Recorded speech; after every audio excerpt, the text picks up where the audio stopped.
नमस्कार प्यारे विद्यार्थियों, 11वीं क्लास एग्रीकल्चर के आज के इस वीडियो के अंतर्गत हम सिंचाई एवं जल निकास के बारे में अध्ययन करेंगे और ये हमारे अध्याय 5 है। उसके अंतर्गत हम सिंचाई का महत्व और उसका स्रोत, सिंचाई की परिभाषा और सिंचाई के महत्व के बारे में हम विस्तृत जानकारी करेंगे।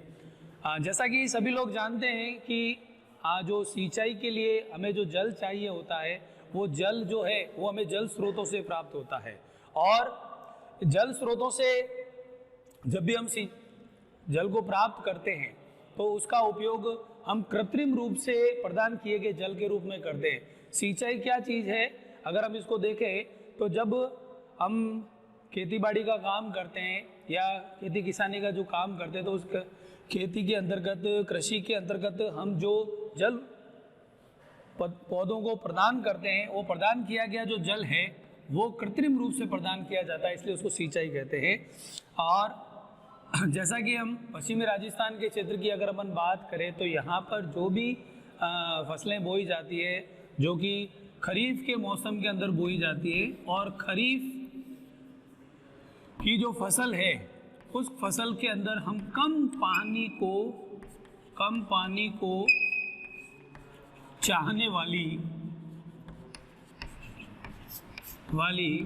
फसलों का चयन करते हैं। ऐसी फसलों का हम चयन करते हैं जो कम पानी को चाहती है, यानी कि जिनको पानी की सिंचाई जल की आवश्यकता कम होती है और इस मौसम में बोई जाने वाली जो फसलें हैं उनकी वर्षा जल से ही क्या हो जाती है, वर्षा जल से ही उनकी सिंचाई हो जाती है। जब सिंचाई स्वतः नहीं हो पाती है, वर्षा जल से नहीं हो पाती है, तो ऐसे में हम क्या करते हैं, उस असिंचित क्षेत्र के अंदर हम क्या करते हैं, कृत्रिम रूप से क्या करते हैं, कृत्रिम रूप से जल प्रदान करने की विधि को सिंचाई कहते हैं। तो परिभाषा के तौर पर देखें तो यहाँ पर हम बता सकते हैं कि कृत्रिम रूप से जल को प्रदान करने की विधि क्या कहलाती है, सिंचाई कहलाती है। और सिंचाई के लिए हमें जो है सिंचाई जल की आवश्यकता पड़ती है, किसकी आवश्यकता पड़ती है, सिंचाई जल की आवश्यकता पड़ती है। और वर्षा काल के अंदर ये सिंचाई जल जो है वो वर्षा से हमको प्राप्त हो जाता है। जब हम वर्षा के माध्यम से जब जल प्राप्त नहीं होता है तो ऐसी कंडीशन के अंदर पादप क्या जो है वो जल के अभाव के अंदर क्या करता है, अपना जीवन काल पूरा नहीं कर सकता है। उसकी जो भी बायोलॉजिकल जो भी बायोफिजिकल जो भी रिएक्शंस हैं, जैव रासायनिक जो भी क्रियाएं हैं, ठीक है ना, तो जैव रासायनिक बायोकेमिकल रिएक्शंस जो भी हैं इनकी, तो बायोकेमिकल रिएक्शन को संचालित करने के लिए या जैव रासायनिक अभिक्रियाओं को संचालित करने के लिए, जैव रासायनिक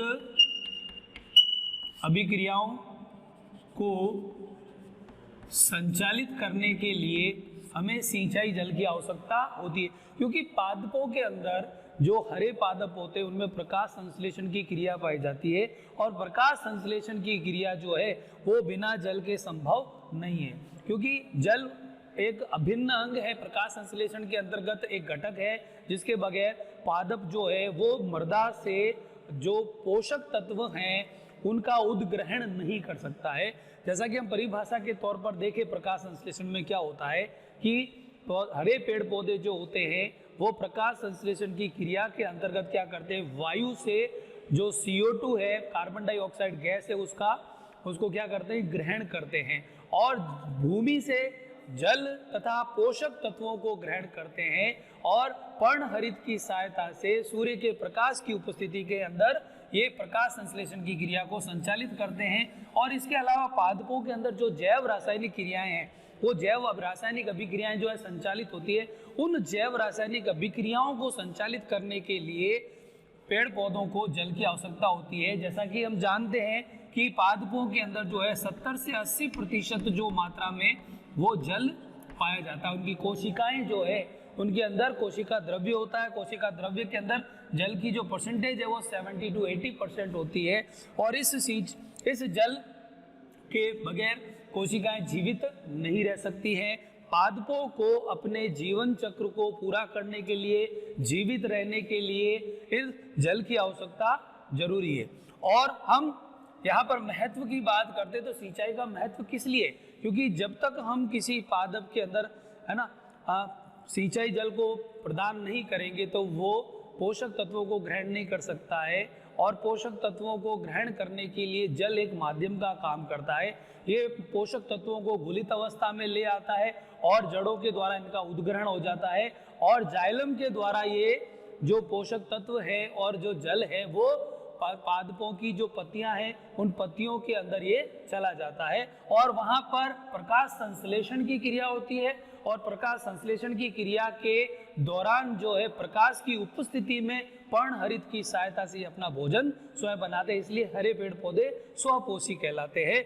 और सिंचाई ऐसे स्थानों पर की जाती है जहां पर वर्षा जल का अभाव होता है या जल स्रोत हमारे पास में मौजूद है, तो हम कृत्रिम रूप से क्या करते हैं, उसको जल प्रदान करते हैं। और कृत्रिम रूप से जल प्रदान करने की जो विधि है उसको सिंचाई कहते हैं। और यहाँ पर हम बात करते हैं यहाँ पर कि जो भी पेड़ पौधे हैं वो पेड़ पौधे जो भी हैं कि मृदा के अंतर्गत जो भी पोषक तत्व पाए जाते हैं उनका क्या करते हैं, इस्तेमाल करते हैं। लेकिन ये पोषक तत्व जो है उनको सीधे ही प्रदान नहीं हो सकते। मृदा में जीवांश पदार्थ भी होता है, खनिज पोषक तत्व भी होते हैं, मृदा जल भी होता है, मृदा वायु भी होती है, लेकिन पौधे जो है वो सीधे ही इनका उपयोग नहीं कर सकते। तो कुछ पौधे ऐसे होते हैं वो जड़ क्षेत्र के अंतर्गत जो भी पानी मौजूद होता है उसका इस्तेमाल कर लेते हैं। अगर जड़ क्षेत्र के आसपास अगर पानी नहीं मौजूद रहता है या धीरे धीरे मृदा के अंदर नमी का ह्रास होता रहता है तो मृदा क्या हो जाती है, सूख जाती है।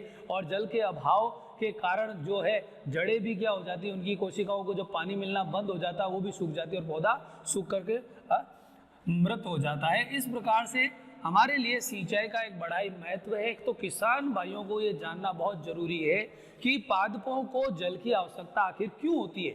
अगर जल की आवश्यकता होती है तो उस जल का क्या उपयोग है, क्या महत्व है, किस कारण से उस जल का हम उसको आपूर्ति करें जिसकी वजह से पादप अपना जीवन चक्र पूरा कर सकता है।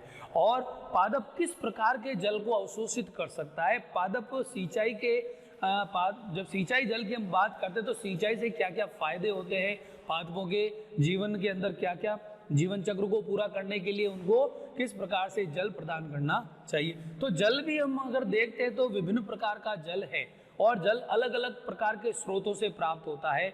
वर्षा से जो वर्षा काल के अंदर जो वर्षा ऋतु के अंदर जो वर्षा से बरसने वाला जो जल है, बूंदों के रूप में जो जल धरती पर पहुंचता है उसे हम वर्षा कहते हैं। और इस जल का हम क्या करते हैं, संरक्षण करते हैं, इनको कंजर्वेशन करते हैं और इसको इकट्ठा करके हम सिंचाई के रूप में आने वाले आगामी समय के अंदर इसका इस्तेमाल कर सकते हैं। अगर वर्षा नहीं होती है तो ऐसे समय में हम उस जल का उपयोग कर सकते हैं। तो हम रिजर्व वो रख करके उन पानी को रखा जा सकता है ताकि जब वर्षा ना हो या वर्षा जल का अभाव हो या सिंचाई के जल स्रोत जो है वो उनका इस्तेमाल हम सिंचाई के लिए कर सकते हैं। क्योंकि पादप जो है वो जल मांग के अनुसार क्या होता है, उसको हमें क्या देना पड़ता है, पानी देना पड़ता है। और जिस जगह पर आप पानी देते हैं उस जगह की जो है क्षेत्र क्षमता होती है। अलग अलग जगह पर हम देखें तो हर जगह की क्षेत्र जो क्षमता है उस क्षेत्र क्षमता के आधार पर हम उसको जल देते हैं। पादपों की प्रकृति कैसी है पादपों की, उसका नेचर कैसा है, वो खरीफ के मौसम में बोया जाने वाला पौधा है, ये फसल है, या रबी के मौसम में बोई जाने वाली फसल है, या जायद के मौसम में बोई जाने वाली फसल है। तो हम सीधा ये ध्यान देते हैं कि जल मांग कितनी है उसकी और उसकी फील्ड कैपेसिटी कितनी है, कि उस फील्ड के अंदर जिस खेत के अंदर हम फसल को बो रहे हैं वहाँ पर जल धारण क्षमता कितनी है, उसकी जल धारण क्षमता कितनी है, उस जल धारण क्षमता को हम देखते हैं। उसमें नमी प्रतिशतता को हम देखते हैं कि नमी प्रतिशतता कितनी पाई जाती है। और ये जल के ग्रहण करने के लिए कितनी मात्रा में जल जो है पादपों को अगर उपलब्ध होता है तो वो अपना जीवन चक्र पूरा करने में क्या करते हैं, जीवन चक्र पूरा करने में अपनी भूमिका निभाते हैं। तो जल जो है एक प्रकार का माध्यम है, उस जल में पोषक तत्व गुलित अवस्था में आ जाते हैं और गुलित अवस्था में जो जड़ पादपों की जो जड़ें हैं वो उस पोषक तत्व और जल का उद्ग्रहण करके उसका इस्तेमाल कर लेती है। तो यहाँ पर हम देखें कि पानी जो है वो कई प्रकार से, जैसे अगर हम वर्षा ऋतु की बात करें, जब वर्षा होती है तो उस वर्षा ऋतु के अंदर जो जल गिरता है उसमें से कुछ पानी जो है वो हाइग्रोस्कोपिक वाटर होता है ना, आर्द्रता ग्राही जल की बात करें अपन, आर्द्रता ग्राही जल है ना, तो ऐसा जल जो क्या होता है कि मृदा के द्वारा क्या किया जाता है, ग्रहण कर लिया जाता है और ग्रहण करने के बाद में कुछ पानी जो है वो बह करके चला जाता है, उसको हम रनवे ऑफ वाटर कहते हैं, इसको हाइग्रोस्कोपिक वाटर कहते हैं, ठीक है, हाइग्रोस्कोपिक वाटर कहते हैं। दूसरा जो है वो जल आपके कौन सा होता है, रनवे ऑफ वाटर, यानी वाहित जल, यानी जो बह करके एक स्थान से दूसरे स्थान पर चला जाता है, रनवे ऑफ वाटर होता है, रनवे ऑफ वाटर। तो रनवे वाटर जो है वो बह करके चला जाता है। और तीसरा जो है जो मृदा के कणों के मध्य में जो जल पाया जाता है उसको हम क्या कहते हैं, केशिका जल कहते हैं, केशिका जल, जिसे हम केशिका जल कहते हैं, कैपिलरी वाटर। तो ये कैपिलरी जो वाटर है ये जल ही पादपों के उपयोग में आता है। मृदा में चाहे आप कितना भी पानी चला जाए, बारिश के ऋतु में आप देखते हो खूब सारा पानी आ गया, बह करके चला गया, कुछ पानी जमीन ने ग्रहण कर लिया और कुछ आगे चला गया, और कुछ पानी जो है वो भूमि के अंदर भूमिगत हो जाता है। तो भूमिगत जो जल है जिसे अपन अंडरग्राउंड वाटर कहते हैं, अंडरग्राउंड वाटर, जो कि भूमिगत हो जाता है, रिस करके ये पानी जो धीरे धीरे क्या होता है वो जमीन के अंदर चला जाता है। और उसके बाद में अपन बात करते हैं कुछ पानी जो ऐसा होता है जो कि रासायनिक रूप में पाया जाता है, उसको रासायनिक जल कहते हैं, रासायनिक जल की अगर अपन बात करें तो ये हाइड्रोजन और ऑक्सीजन के संयोजन से जो जल बनता है उसको अपन क्या कहते हैं, रासायनिक जल कहते हैं। और ये जल जो है वो रासायनिक रूप में, यानी कि हाइड्रोजन के 2 परमाणु और ऑक्सीजन का 1 परमाणु के रूप में ये पाया जाता है। तो हाइड्रोजन गैस और ऑक्सीजन गैस के संयोजन से क्या बनता है, रासायनिक जल बनता है। और भूमिगत पानी की बात करें, केशिका जल की, वायु जल, आर्द्रता ग्राही जल, ये सारा जो पानी है वो पानी जो है उसमें से केवल पादप जो है अपनी जड़ों के द्वारा जो ग्रहण करने वाला पानी है वो केशिका जल का इस्तेमाल करता है। और ये मृदा के कणों के बीच में जो जल पाया जाता है, जो कि जड़ें जो इसकी होती है उनके मृदा के कणों के बीच में ये जो इसकी मुख जड़ें हैं, ठीक है ना, मूल रोम जो हैं वो इसके अंदर धसे रहते हैं और छोटी छोटी नालियां बन जाती हैं उसके अंदर, इस प्रकार की नालियां बन जाती हैं। और उन नालियों के अंदर पतली पतली जो नालियां होती हैं, उन नालियों के का जो निर्माण है वो मृदा के रंध्रों के कारण होता है। मृदा के जो कण हैं उनके बीच में रंध्राविकास पाए जाते हैं और ये रंध्राविकास 50% होते हैं। और इनके मध्य में जो पतली पतली केशिकाएं बन जाती हैं, जिसे केशिका नालिका कहते हैं, कैपिलरी बोलते हैं, उनके बीच में जो पानी पाया जाता है केवल पादप उसी जल का उपयोग करते हैं। अगर आप अपने घर में किसी गमले को देखें, उस गमले के अंदर अगर आप पानी भर देते हैं और अतिरिक्त मात्रा में उसके अंदर पानी भर दिया जाता है तो वाटर लॉगिंग वाली जो कंडीशन आ जाती है ना, तो जल भराव की जो उसकी क्षमता है उससे ज़्यादा उसके अंदर क्या हो जाता है, पानी आ जाता है।